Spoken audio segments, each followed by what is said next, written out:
And we're on. Karsten Jensen, thanks for being on Fitness and Consciousness. Well, thank you for having me, Ryan. I look forward to it. Yeah, you just kind of found out about you somewhat recently, and it looks like you've been working with a lot of high-level athletes. I have, And yeah. yeah, so I guess just let's get into that. What kind of athletes are you working with, and what are you doing for them? The athletes I've been working with over like since 1993 overall covers 27 different sports. So the most physical I've been involved with is the martial arts, wrestling and jiu-jitsu with one girl that I worked with in the early 2000s while I lived in Denmark. She's a double world champion at that time. One guy I worked with in wrestling, so two-time silver medalist before I started working with him, and did really well while we worked. And he won silver in Rio as well, and now into MMA. At the other end of the spectrum, a little bit earlier, I worked with international level figure skating in the Danish sports system. So generally, in a really short way of saying what I do with them, is I ask them and their coaches, what's your limiting factor for practice and competing? And then they will typically say one of seven things. One of them being, I would like to be able to train more with quality without getting injured. And then I design a super individualized training program for them. So that's really the core of what we do, a program that fits for one person and not another person. Does it make And sense overall? Yeah. yeah, and so like with say the I don't really know anything about figure skating. I've watched some of it, and it is amazing Yeah. what they can do. The flying and the spinning around, and but Yes. the martial arts stuff I definitely identify with. I've been doing that since I was a little kid. But so, what is there like a recurring theme? You like see like it's a program for one person and not another. But is there a recurring thing like it's like you're working with like the wrestlers or the jujitsu guys or whatever it is? Is there something like a common theme, a common mistake? They do too much of this and not enough of that, or No, I actually think that the best answer to that question is that in order to make the individualized training programs, I don't look for recurring themes, because then you can tend to reproduce what you did with another person mm, with this new person. So one of the best ways that I've ever, or this is where I learned it originally from Charles Staley, and you may be familiar with him, a coach from the States. yeah. He said you come from like a blank slate, clean slate, empty your cup. So when I start with a new athlete and a new sport, I make a needs analysis, which is basically just to ask the question, what does it take physically to dominate the environment? And then, I have a protocol for analyzing that biomechanically. And then you end up with, these are the exercises that are most likely to transfer to the sport performance. These are the most common injury sites. This is the need for flexibility. And that becomes really the start of designing a program for that sport. After that, you look at the individual goals, the individual assessments, and then you look at how does these individual needs fit into what the requirements of the sport is. So one of the best examples or easiest example is for basketball. In basketball, you need to jump. However, somebody may already have the jumping ability needed to compete at the level that they want to compete at. So that even though jumping is needed in basketball, for this particular person, jumping is not a priority. So they may just, let's say they squat not to get knee injury and just to maintain their leg strength. They don't squat to jump higher. And that's the difference between a sport-specific and an individualized training program. So That's overall. No, go ahead.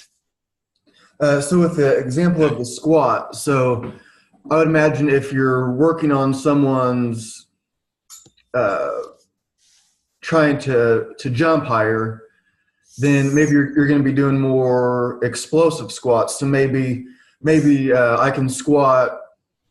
Uh, Maybe I would put like a third of my one rep max or something like that on the bar and just like do jumping squats or something like that, because I want to be able to jump higher. But if I'm working on my like stability, injury prevention stuff, maybe I would do, I'm not trying to like fill the percentages in for you, but like maybe I'm doing like more like 75, 80% and going slow. Is that the kind of difference you're talking about? Or what would you do? Well, as far as using squats to improve a jump, it was actually what I did my master thesis on. And that's like in 1999, so it's a while ago. One of the key findings from looking at the studies that were available at that time was you can improve your jump by improving your squat until about the point where your back squat to parallel is about 1.7 times your body weight. And there's not even a distinction whether you try to accelerate the weight.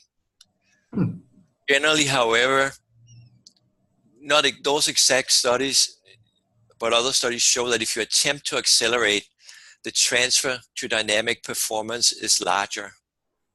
But this is with heavy weights. So even if and the studies all go like this, some people will come in and they will have that jump tested. They will squat for X amount of weeks with a certain protocol. They won't jump typically, but then they will jump again at the end of that protocol. And within that range of squat strengths, typically the jump will go up.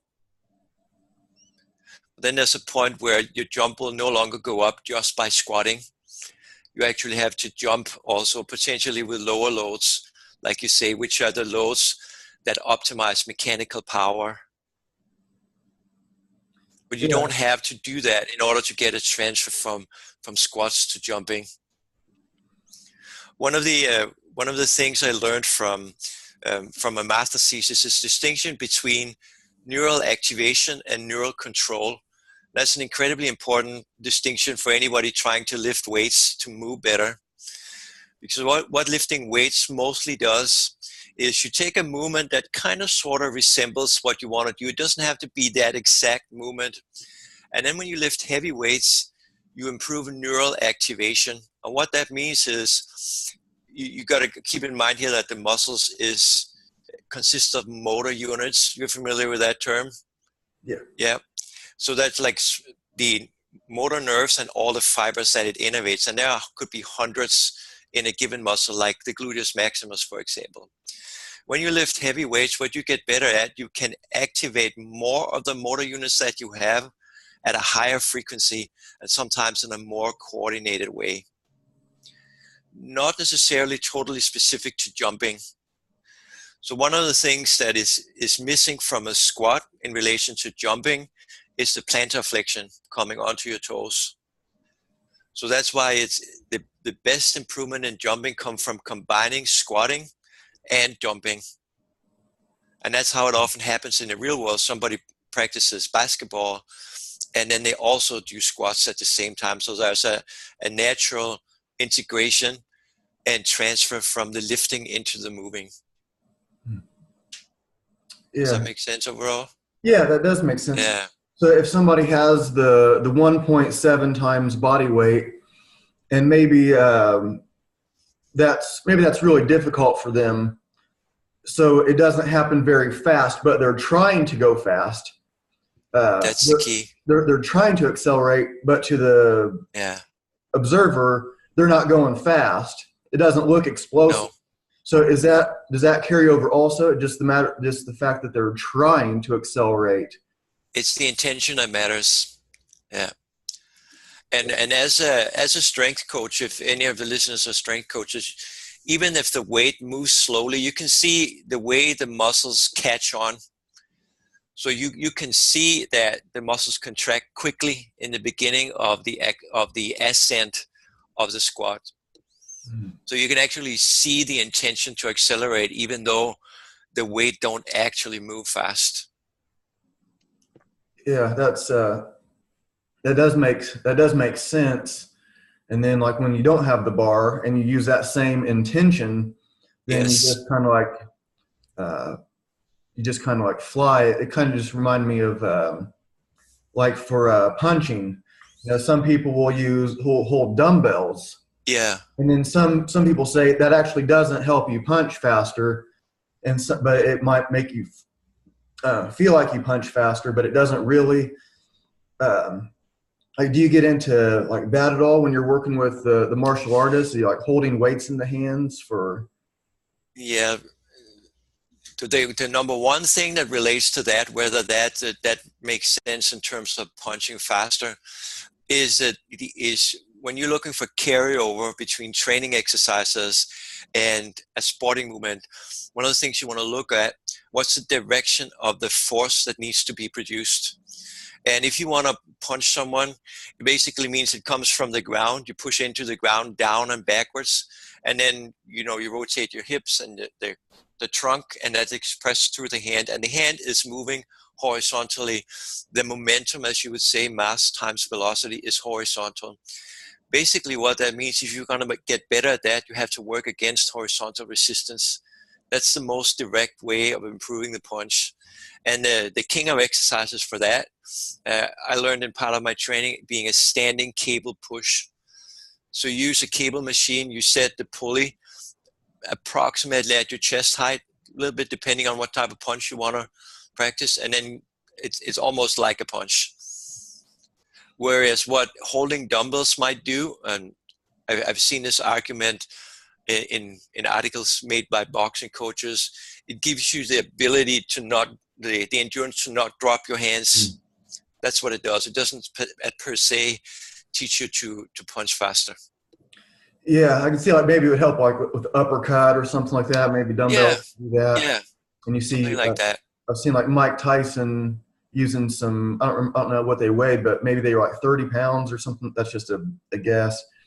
And so, I mean, I don't know who punches harder than him, but but that doesn't mean that that's why he was punching hard. No, exactly. Yeah. No, exactly.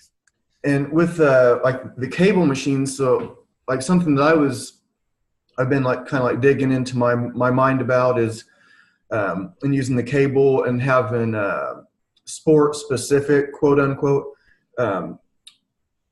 for like martial arts and using like the cable. So like cable rows. Yeah. And like at about chest height.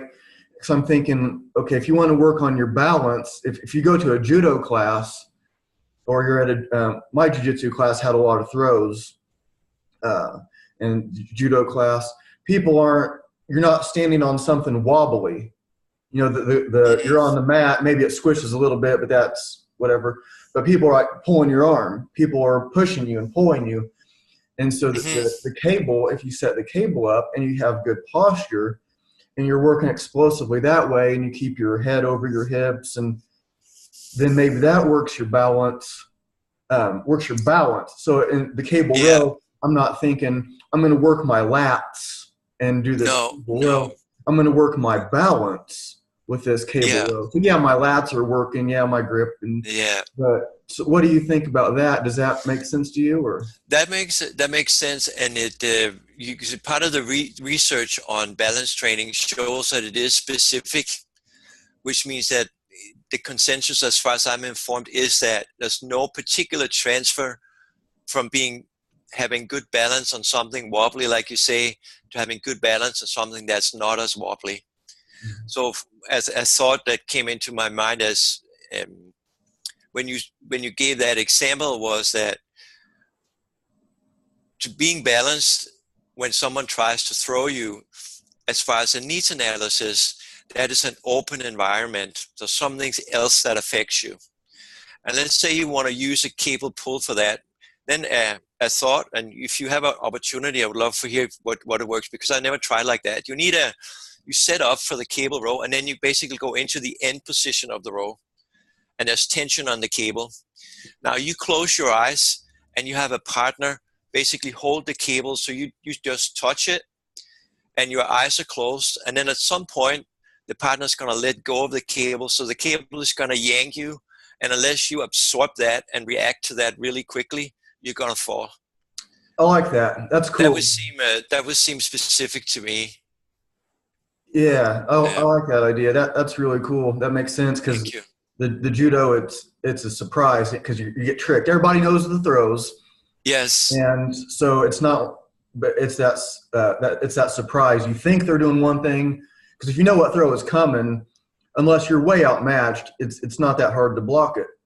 No. But yeah, I like that idea a lot. That's really cool.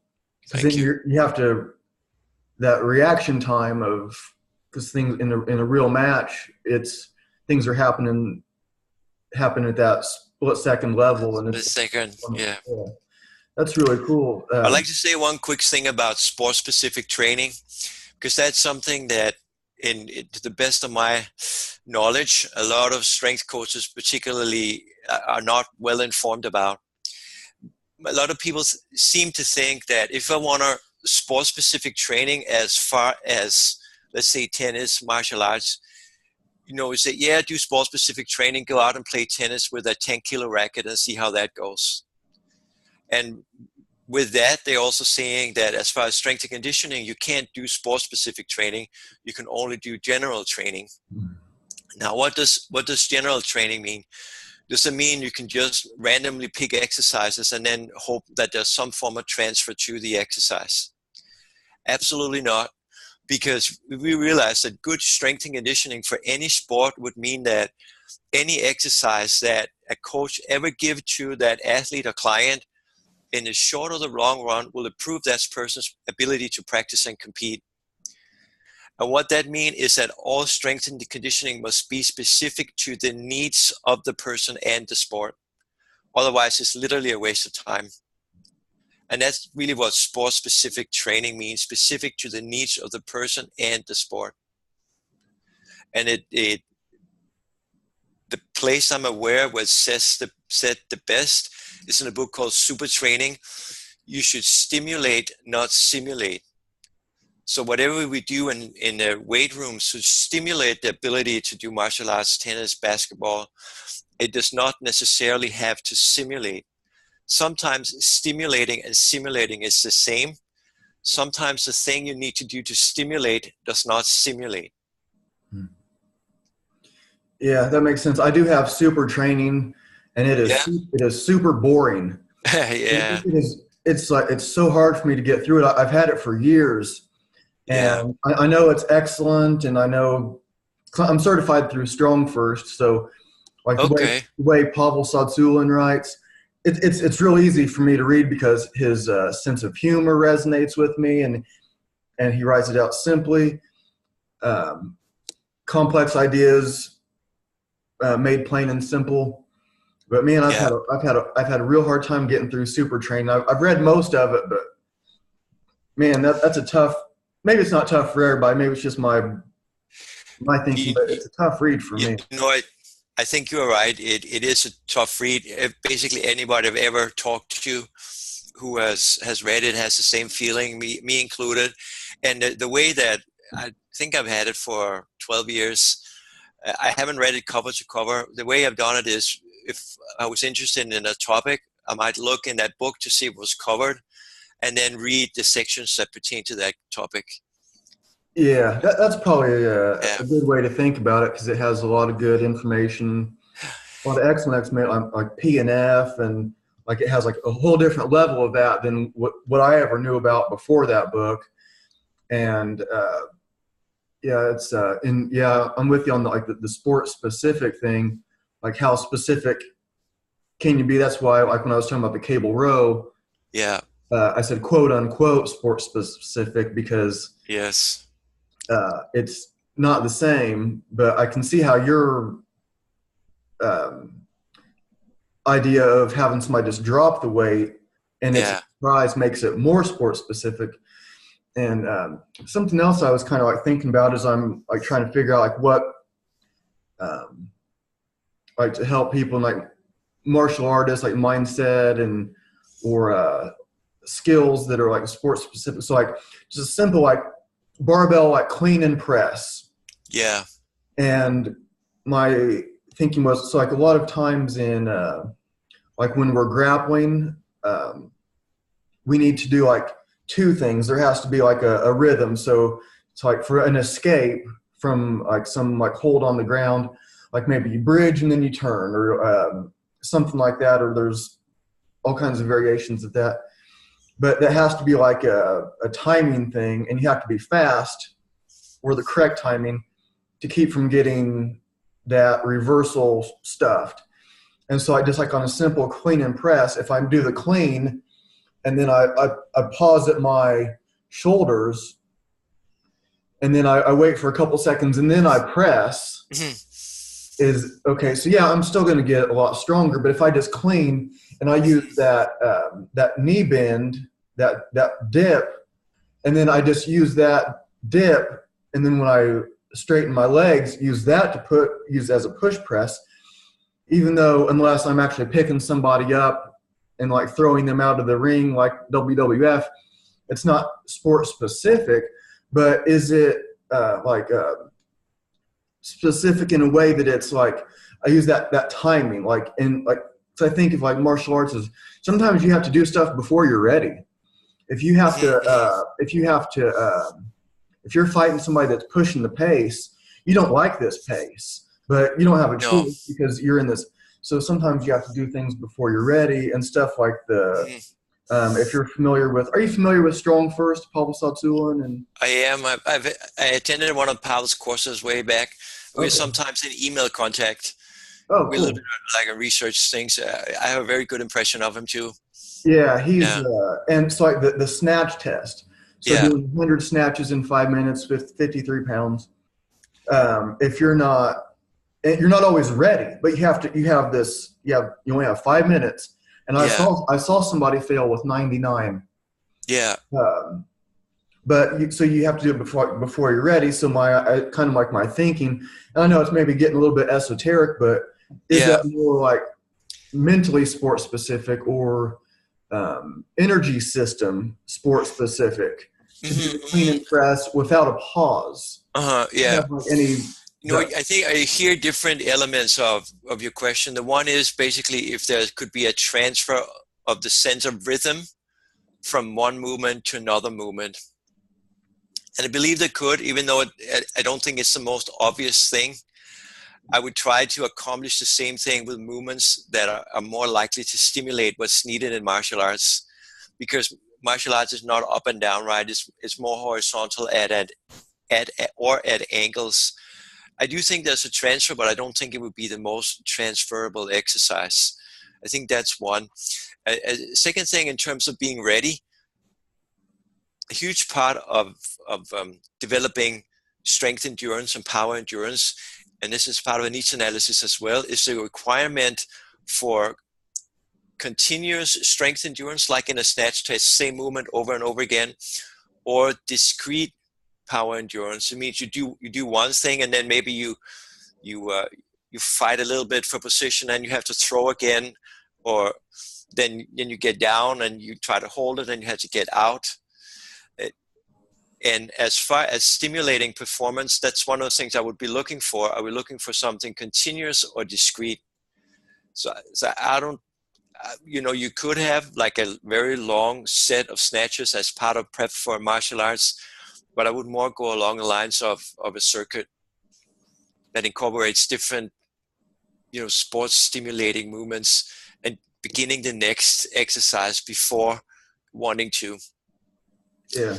But it also brings up an important component of strength and conditioning is that some of the things that are needed in the competition, that's clearly in the sports training, things like, practicing your technique. Other things are more clearly in strength and conditioning, like lifting weights. Some things could be a little bit in between. So, for example, I think any coach athlete could make the decision is that the element of starting before I'm mentally ready, do we want to have that in the sports training or do we want to have that in the strength and conditioning? And this again would relate to like an open environment. You can say being forced to go sooner than you want. It may, for example, be, let's say it's a group setting. And, the coach says, okay, today you have 30-second breaks, and people in the warm-up, you're going to tell them you have 30-second breaks, and they know that it's going to be really hard. They might even get you puke. And when they start, they're going to say, oh, by the way, you have 15-second breaks. Mm. So they have to react to something that more mentally challenging that they anticipated. Because that's a huge thing in all, that's really the idea of all training, is to make the training harder than the competition. So that you can say there are two levels in it. One of the purposes of strength and conditioning is to make the sports training easier. And part of the sports training is to make the matches easier. Yeah.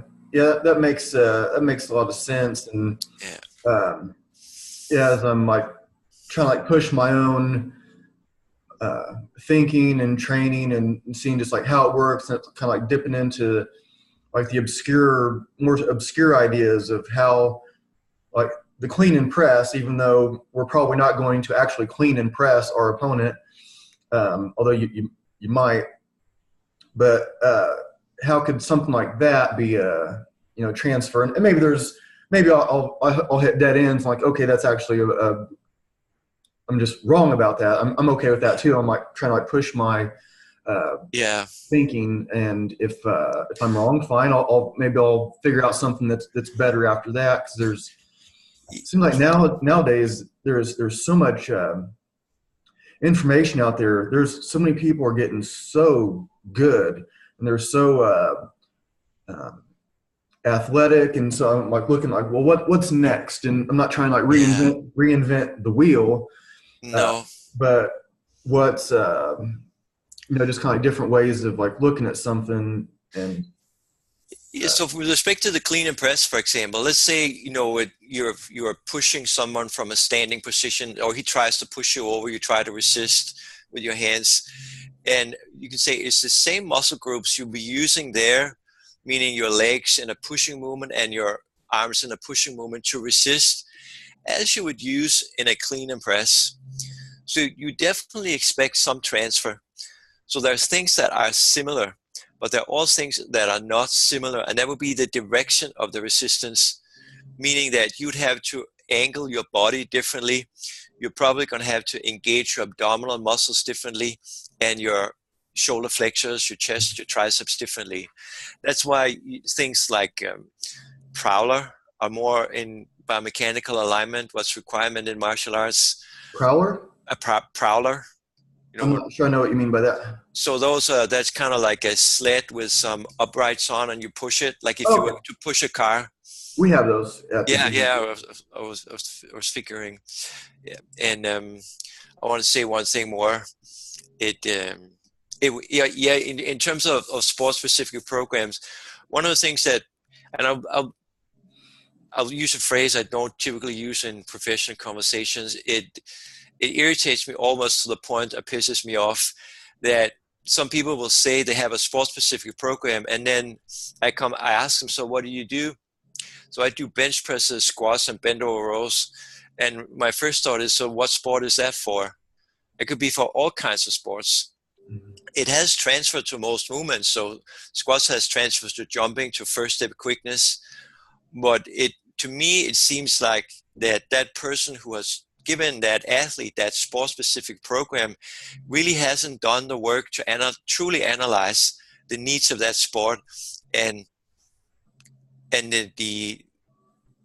the work to put in basically a signature exercise that would tell someone that this is clearly a program for judo and not a program for squash or figure skating. Mm-hmm. Does that make sense? Yeah. And honestly, going just a little bit of a rant and then I'll stop. I almost think it's being misinformed or lazy because that information has been available for decades. For some reason, some people just haven't picked it up yet. And it's not stuff I'm making up. It's basic biomechanics.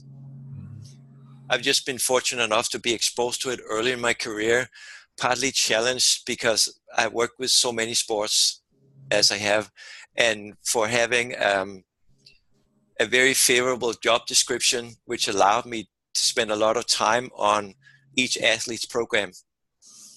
So for example, when I worked in the Danish sports system, I had the responsibility for about 20 athletes in a full-time job. So that to me was very favorable. I also worked overtime, but it was still very favorable. I know in contrast, some university coaches here in Canada where I am, they're responsible for 11 teams, which might be 140 athletes. And I totally understand you can't go into the same depth if you're responsible for that amount of athletes. Yeah. Your growth as a coach just suffer from it a little bit. Yeah, because then you're looking for more, like you were saying from the beginning, like I asked about recurring themes, and you avoid thinking like that. Yeah. But if you're working with that many people, 11 teams or whatever, you kind of can't help but generalize because you don't have time to be that specific. And like something else, like with the sport specific, quote unquote, like for martial arts that I was thinking of is, it's like the cable row, but also like maybe starting off, like you're pulling it towards you, and then people just like listening, like, so when you pull the cable in, like turning tight, and then end up being kind of like a punch. So it starts off with a pull, and then I pivot. So my toes are pointing. Start out with my toes are pointing towards the cable. Yeah. And I do my pull, and then I pivot. So then my toes are pointing away from the cable, and I make it like a push. And I'm thinking like, okay, that it's not going to be exactly like a throw, but it resembles a lot of throws, like Tayotosh, and there's Ochimata, and a bunch of throws. It kind of like resembles a bunch of throws, but not. That's why I like keep saying like quote unquote sport specific, and like So you think like more like something like that would be more transferable than like the clean and press and. Absolutely. Yeah, absolutely. No, it's really based on what I've done, no doubt in my mind. And what you described there is often executed as a cable wood chop that has that element. Yeah. Yeah. And then you can say taking it sometimes if available, taking it one step further is you consider what type of attachments you use. So far we've spoken about really like a D handle, that's a regular cylindrical shaped handle. So one thing I would attempt to do, but haven't tried in this particular context, is what are you grabbing? You're like bear hogging someone to throw them? Are you grabbing their jacket, or what are you doing? I was thought about it like in both ways. So I've done some stuff with like the heavy bag. So like have a heavy bag off the chain, just off, and maybe get it in some kind of like body lock or choke. Yeah. And then I'm like squeezing the bag and then doing squats with it. So I'm working my like squeeze endurance, because I think, well, how do you work your squeeze? Yeah. When you're not actually working with a person. Yeah. And then so that's like kind of like, of course you're working your legs, but if you have 100-pound heavy bag, it's not like a big deal to be squatting that. No. But it's still working like, yeah, it resembles a throw, but you're working your squeeze more. And so what I was hinting at there is you take that bag, and if you connect to someone who's good at sewing, and you sew a little ring on the bag, and then you attach the bag to the cable. So now you basically, you lift the bag and you squeeze it, and you have to hold it and move it and lift the weight stack. I like that idea. That's cool. Thank you. In what way would you be lifting it? Like what would you? You would squeeze it the way you just described. So you hold it in the same way you'd hold the opponent. So you have to get it off the ground. So you have to hold it, the 45 pounds or whatever, and move that while you squeeze it and lifting the weight stack. So you just pick it up and then pivot around. Yeah, pivot around. Do the wood chop motion. Do the wood chop motion. I've done that with the wrestler I mentioned earlier. He did that, picking it up from the ground. We had it 160 to 80 pound sandbags, so they were as heavy as his opponents. So, and that worked extremely well for him. Yeah, that's a cool idea. So just like attach the heavy bag to like a low cable. Yes. And then so when you pick the bag up, you're picking up the bag plus the cable, and then you can pivot, and it has that resistance, more of the horizontal resistance as you're turning it or whatever. Exactly. Yeah. Yeah, that's a cool idea. What like how did you like get into like working with the athletes in this way? Like what was your like background? Like what was your start in the fitness world? It sounds like you're I mean, I've been at this for a long time, and Yeah. I'm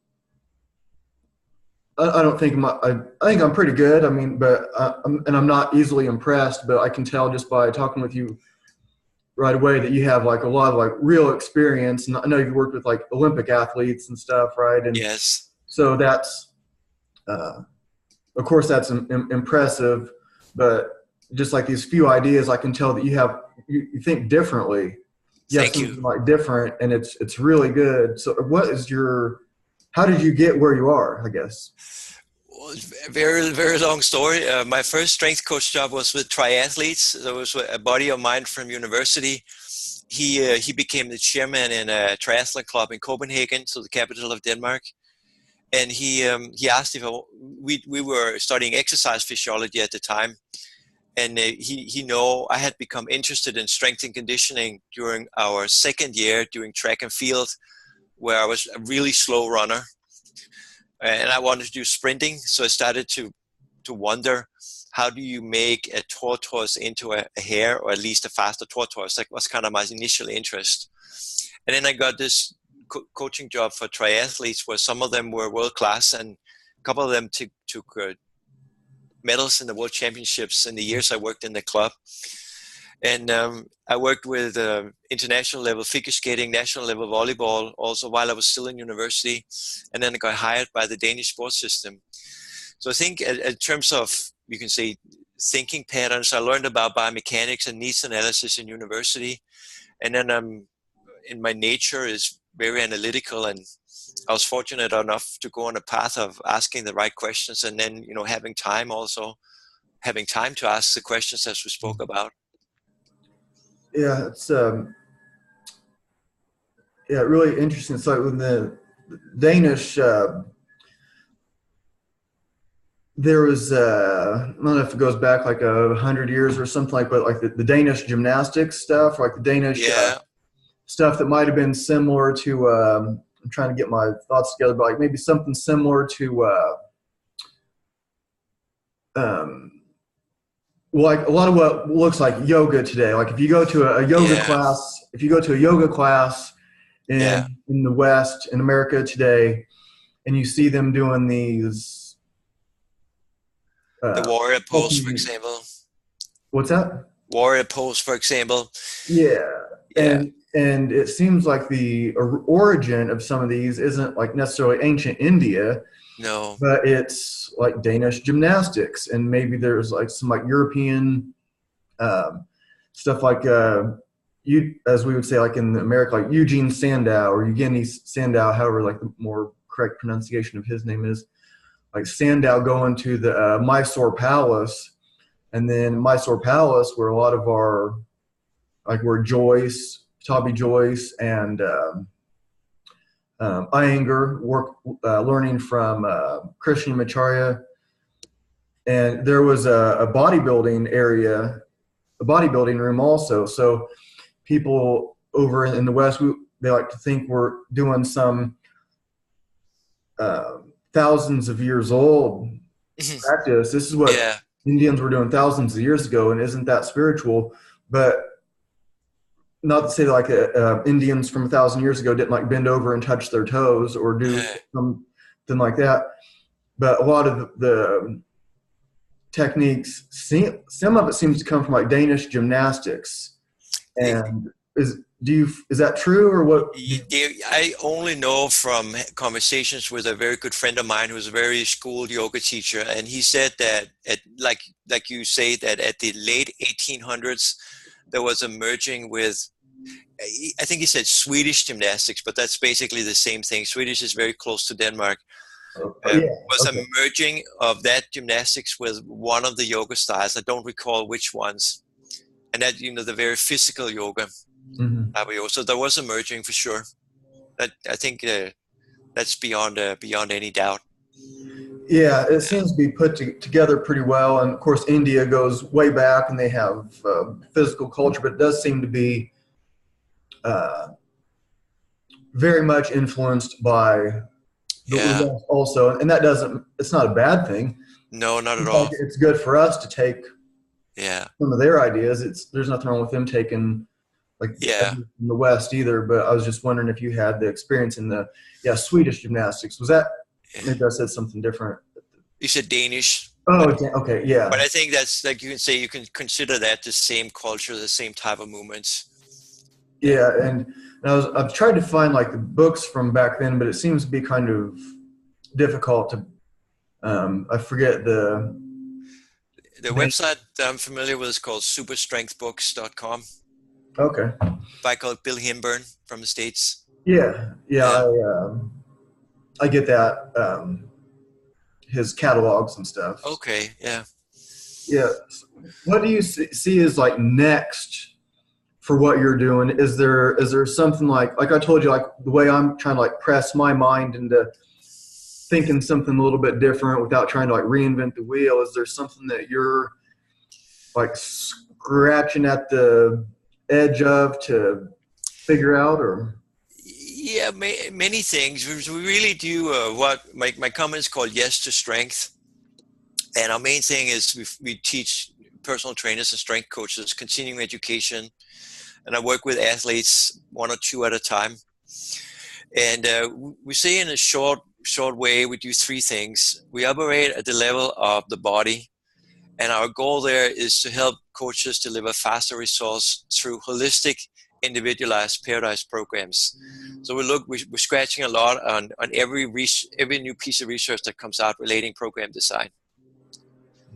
Then, and as far as coaches, I really think this is the most important level, the mind, attitude of making the next session better and making the next program better. So it's basically having a protocol for learning from every session. And then the last thing is the spiritual side of it, which is maybe emotionally my biggest driver, which is kind of sort of using physical training to explore who we really are as human beings. So those are the 3 levels of training that I'm interested in. And by that, I can also say one thing that I think is important, but personally don't interest me that much, is technology. So I'm not going to say it's not, don't do it, or not important. It's just not something that I'm pulled towards. I'm a lot more pulled towards like energy work, Qigong, Tai Chi, those types of things, consciousness, refining consciousness to become as strong as possible, be as strong as possible.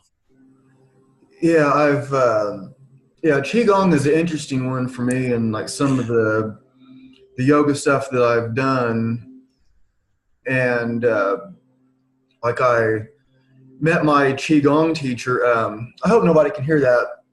Do you hear that lawnmower? I hear a sound, but not too bad. No. Yeah. Okay. Yeah. Yeah. Anyways, yeah. Hopefully they'll be quiet. Yeah. But anyways, so when I like, it's kind of like funny how we end up in different places, and so like I'm mentioned to you, I started as a personal trainer in 1999, and in 2001 I was an employee trainer at the most successful training studio in town in Indianapolis. And the owner was a real control freak. He wanted to even control my workouts. All right. And it was just insane. But I ended up quitting, and I started selling lawn care. And because I thought, well, in my mind, it was like, to be successful as a personal trainer, you kind of have to be mediocre. This was my experience at the time.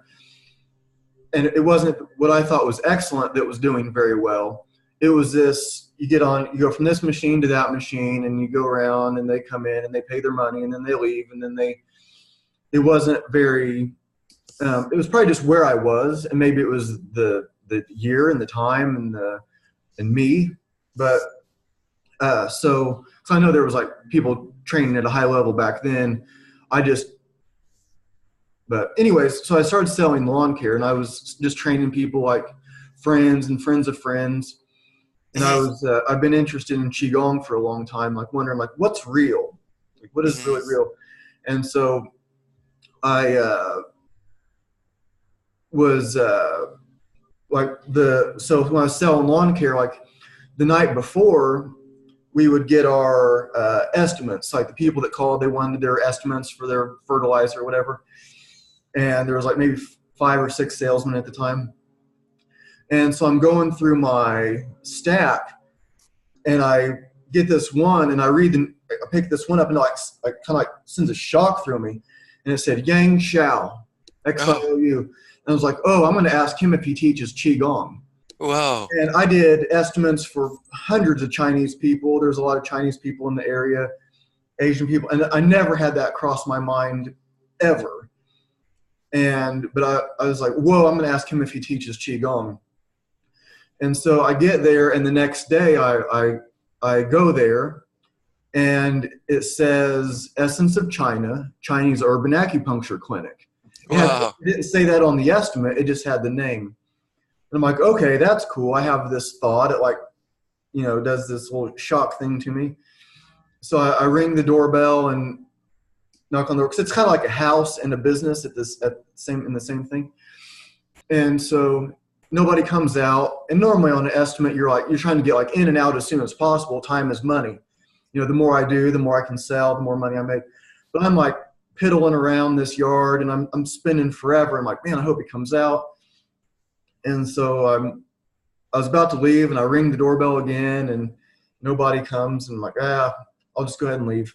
And so just when I'm like backing out of the driveway, I see, or pulling out of the driveway, I see in my rearview mirror him open the door. So I get out, and he didn't speak English.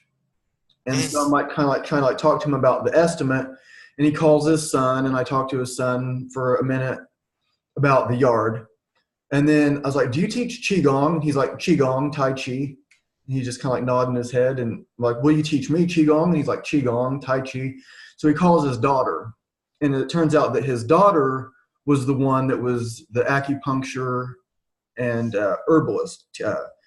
And so I talked to her about Qigong, and I was like, can you teach me Qigong? And it's like, yeah. When do you want to start? And so for $10 an hour, I was getting private lessons. Wow. In Qigong, and they started teaching me Tai Chi, which I didn't really like it so much because it took a long time to not really, I didn't feel like I was catching on very well. Okay. But, and sometimes she was there to translate, because he didn't speak he spoke about as much English as I spoke Chinese. So I know some Chinese words. I'm sure I pronounced them wrong and all that. Okay. But anyways, I started like learning from him, and like a couple different sets, and one of them was like it's called Songgong, and like it's a lot of like rubbing your face, like slapping down your arms and legs, and slapping down your chest, and then just kind of like shaking stuff. So like I'm standing up, and just like kind of like vibrating, and I thought that just that vibrating thing, just like kind of like a jumping motion without actually jumping, boosting up. I thought that was like the most powerful Qigong exercise that there is. Yeah. And that was kind of like the one that I'll like still do, and I was doing it like after all my workouts, and people probably at the gym probably thought I was weird, just like doing. But anyways, like what's your like experience like with the Qigong? What are you doing with it, and what are your finding with it? Well, I do those same exercises, slapping and shaking. We use those to teach someone about energy. So for example, sometimes you can try to talk to males about, so feel the energy in your arm. They just look at you weird, and they don't get it at all. So what we started to do in the workshops, we say, okay, pay attention to your arm. What does your arm feel like? And we do this with the whole body. And then now shake it and compare the feeling to before. Is there a difference? And I listen to what they say. And they often say something about tingling, heat, vibration. And they start to get an idea that the body is energy. And the reason we want to bring them to that is that the source of the body, and that's what's in our I Am Strong workshop that I mentioned, is called the 0 point field, which is a field of basically infinite energy. And the purpose of that workshop and energy work is to tap into more of that energy field. So that's why it's a good idea to have at least the concept, and to some extent also an experience of that the body's energy.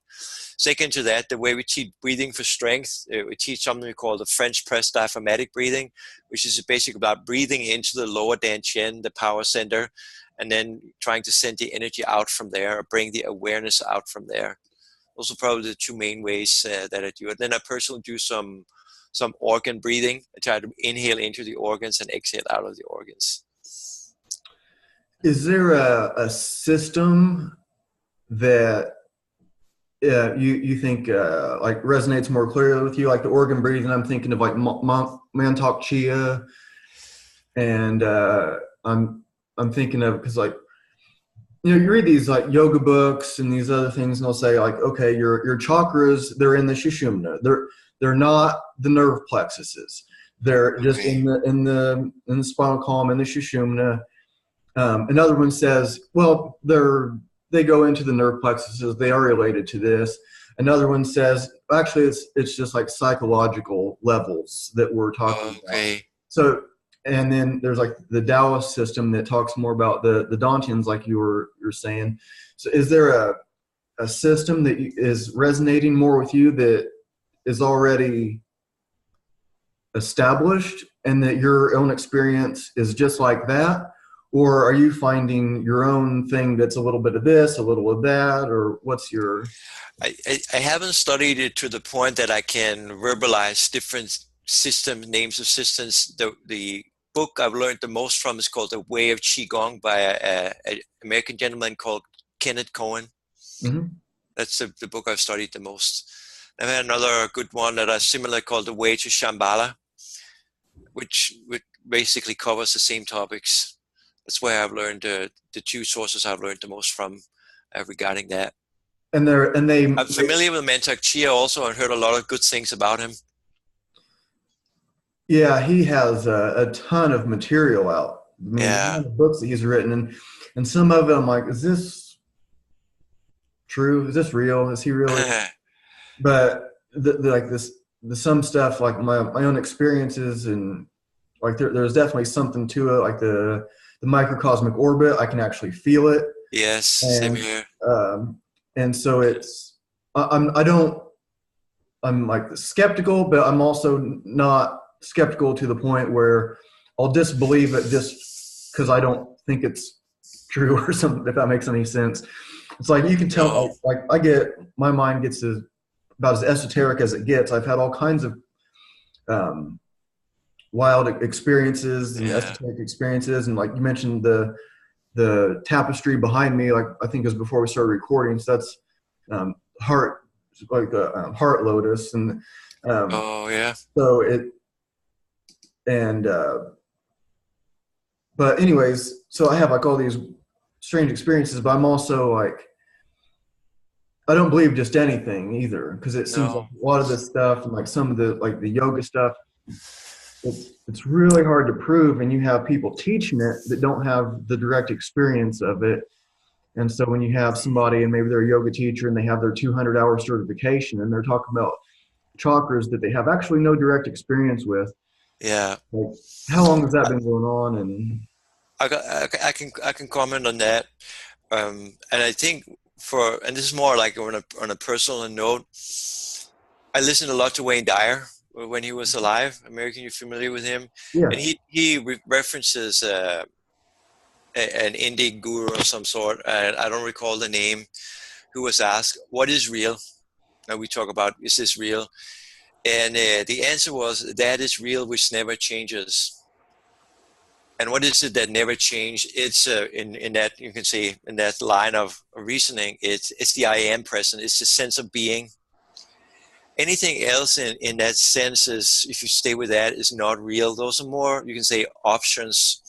And the second thing about that is, there's a guy called Ken Wilber talks about something like that, and David R. Hawkins talks about that, is that worldview, what seems to be real, depends on your level of consciousness, which means it's fair to imagine that, the way that any one of us see the world is based on just what level of consciousness we are at.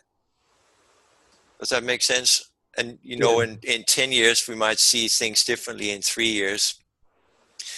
And the two more other things of that is Hawkins also talks about having direct experiences versus intellectualizing it. And if I do anything mental, spiritual, and I don't feel it right away, I tend to say, no, because it has to work now. It's not about being impatient. It's more about honoring that the now is all there is. So typically, if I can't feel a difference in my vibration, then I won't keep doing it.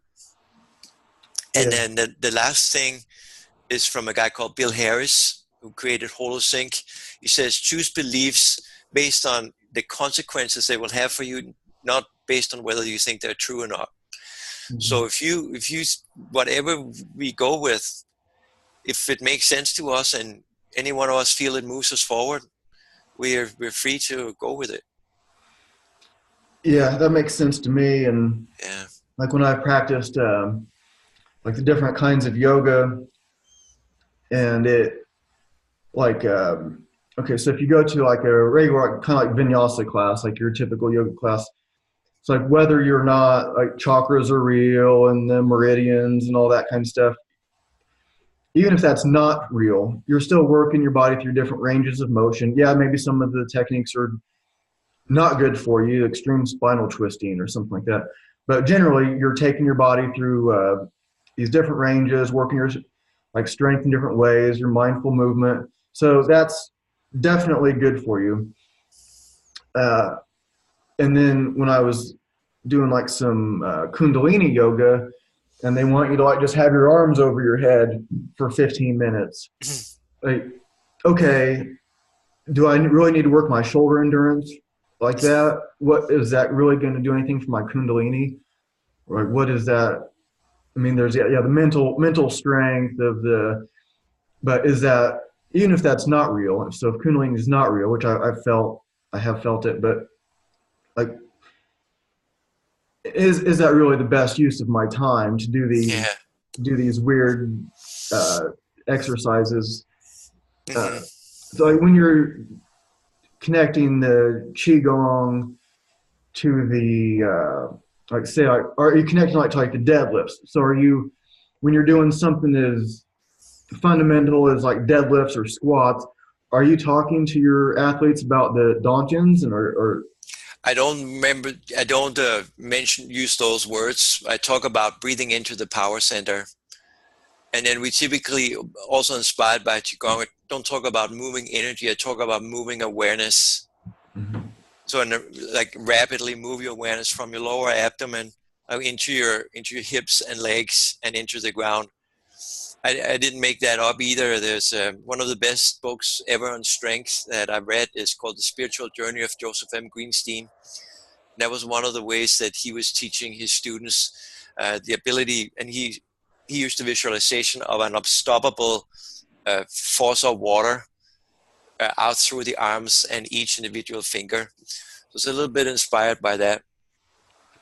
So we use the principles, but I don't use esoteric words or anything.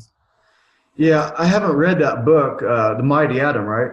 Yeah, The Mighty Atom. Yeah, I haven't read that book. I've read about him, and that's really amazing story, but I haven't had that book. It's really expensive, I think, to buy it.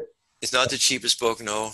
Yeah, but I had a buddy that told me about it a long time ago. I don't know how he got a hold of it, but I would like to read that for sure. Maybe there's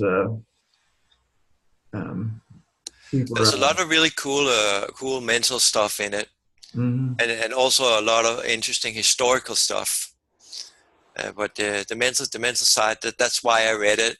How he was approaching training mentally, and in that I Am Strong course, there's a lot of quotes from the book. And he definitely he was Jewish, so he read all the ancient Jewish spiritual texts like the Torah, the Kabbalah, and that's what was, as far as it's described there, formed his mental approach to training. Yeah, it's really fascinating. Are there are there other instructors now who you're studying? Are you like, who are your like favorite people to study now, or do you find yourself looking like at the old timers, like the Mighty Atom more, or the current world record holders, like deadlift champions, and that? Or It's mostly research. I read research articles, and that has to do with that I'm teaching trainers. So when I say, on what basis do I say that, I feel it's better to come from, I don't think it's irrelevant what the world record holder do by no stretch of the imagination, but it basically just takes up all my reading time to even try to stay on top of the research. It is. and you're talking about like Pavel. So have you read the Plan Strong Endurance? Are you? No, I might get that one. Yeah, I think as of now it's just the workshops. Yeah. Okay. But, I had Fabio Zonin on a couple weeks ago, or last week, something like that. Yeah. And he said that it sounds like it's going to come out as a book by the end of this year. Pavel has a book coming out. I think it's the Strong Endurance book, and I haven't been to one of those, but from what I understand, it's super scientific. A lot of just cutting edge research, and very complicated, and you have to it's as mentally challenging to get through this material. And I will probably go to one of these things, or both of them, because I'm planning on my Strong First level 2 kettlebell certification in April. I'll turn 40 years old April 27th, and that's and I'll be there. I'll be getting my level 2 that day. Congratulations, man. Yeah, thanks. Yeah, it should be cool. Yeah, I did my level 1, just over 3 years ago, and I recertified level 1, but I kind of wished I did level 2, and so it'll be interesting to both turn 40. I think in terms of who to learn from or to follow, some of you can say that the general principles on that is when someone is yours. I'm 49. When someone has been in a field as long as we have, where we like learning, we're taught that you should be learning. You can go either in the direction where you think I think I know everything, which is not good, obviously. And then there's the other direction where you keep reading a whole bunch of stuff, but you're not really using what you're reading. And then there's something in between where you say, okay, if I applied everything that I know in a systematic fashion, how successful would I be? And it's somewhere, between learning a lot and really focusing on applying what I know right now. I think that's a good place where you want to be. Second, and this is a comment mostly to if there are any coaches or trainers listening, in these days of social media, a lot of trainers talk about, I follow so-and-so. With that being said, it's important to be mindful of that being a trainer and coach is a job of leading, which means that you might follow someone on social media. When you do your job, you have to have the mindset of a leader. And the last aspect of it is that I think you do that, you learn from everyone, but follow no one. I don't know who said that, but that's a good quote. Yeah, I like that. And I think that I apply that so I teach a martial arts class. I don't try to present myself as the best. I know people that are better, but I think I have a really good way of teaching people, and that's same thing with the training. So yeah, I'm the only certification that I have is Strong First. Okay. There's other ones that kind of sound good sometimes, and I'll look at what Ido Portal is doing. And I'm like, oh, he's got some cool stuff. And I'm looking at these different things that seem really neat, but a lot of times I don't invest. I don't put all of my money in that, because I'm trying to figure out what's next, and like something like obscure, like the clean and press. Everybody knows the clean and press, but like maybe there's like something in the mind, or that I can apply this mindset to martial arts, or I can apply this energy system in a way, or so I'm always trying to like develop my own system. And like my kettlebells, yeah, I'm certified by Strong First, but I call what I do freestyle kettlebell training. Okay. And so I kind of have that in as a way to sometimes it might look like more like sport style, or I do juggling and all kinds of different stuff. Cool. So I try to do that same mindset that you're talking about, just leading. But yeah, I'm also not thinking that like I'm not like leading, thinking that I'm the best at everything. But I'm good enough to lead, and I'm also not so good that I can't learn from a lot of different people. So it's like just finding these interesting like little things to like pick from, like the Bruce Lee, pick what is keep what's useful and discard the rest. And then I added myself, and then revisit that discarded pile, Yeah. because there's things I might have thought, oh, that's ridiculous, I'm putting that in the discard pile. And then a few years later, I'm like, actually, that's cool. I just didn't understand at the time. Yeah. Now I'm at a level where I can understand that maybe that shouldn't have been discarded. Now is the time to use that. And Yeah. so, No, well, on the note of being the best, there's some very interesting views on that. Is you can say for the longest time, the thought of, let's say, being the best strength coach in the world. I would say, first of all, there's no competition for that. There's no way of really clarifying who is the best strength coach in the world. And second, if someone thought that, it would be like an ego-based way of thinking. I want to be better than someone else. So I kind of say, I'm not going to go there. Then I watched a guy called David Goggins on YouTube. You came across that name? So he said, and it made me think a lot. He said, I want to be the fittest person ever on this planet. I said, am I that? I don't care. And it made me think of, you can say, if you believe that, each of us are here to make a unique contribution to life on this planet, whatever that is. And if the field we participate in is supposed to move forward, has to be the best ever. So it's really not about being better than other people. It's about advancing life, the field that you are involved with. And you don't have to say it to anyone that I am the best, or I want to be the best, but internally we can say, what would it take to be the best in the world? What would it take to be the best martial arts instructor ever? How would I think if I was the best martial arts instructor ever? Which books would I read? How would I speak to my students? And really try to get into that. yeah, it's hard to say, like, who is the best, and like a lot of the great coaches are maybe not the best players, or No. It's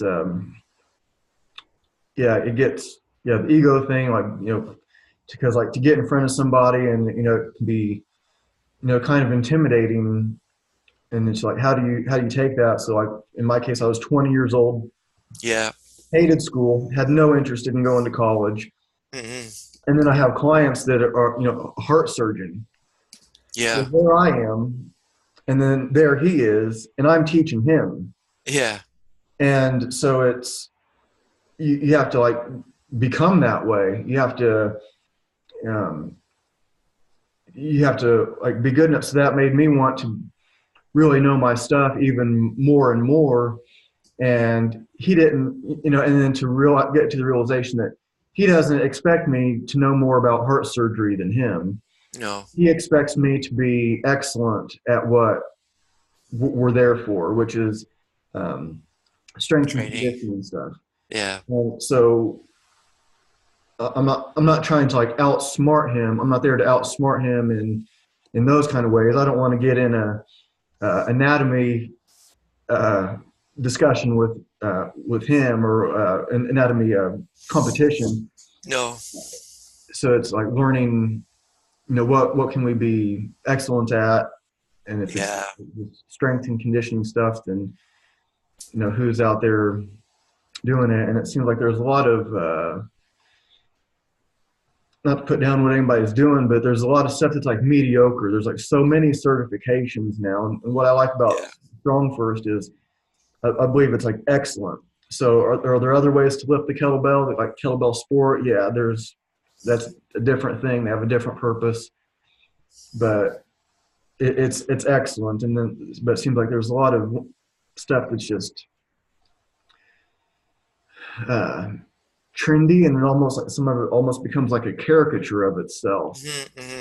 People will have like maybe like Yeah. a nickname they're trying to live up to, or some kind of like cartoon character almost that they're trying to be, and Yeah.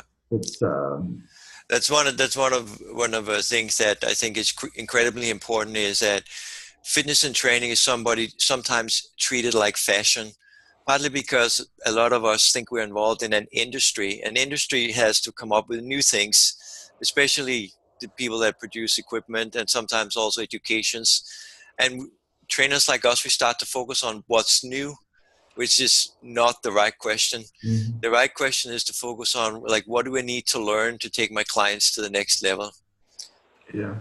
Yeah, so it's a huge mistake. And what you spoke about before relates to some of the definitions of an expert. Where have you heard a guy called Matt Fury?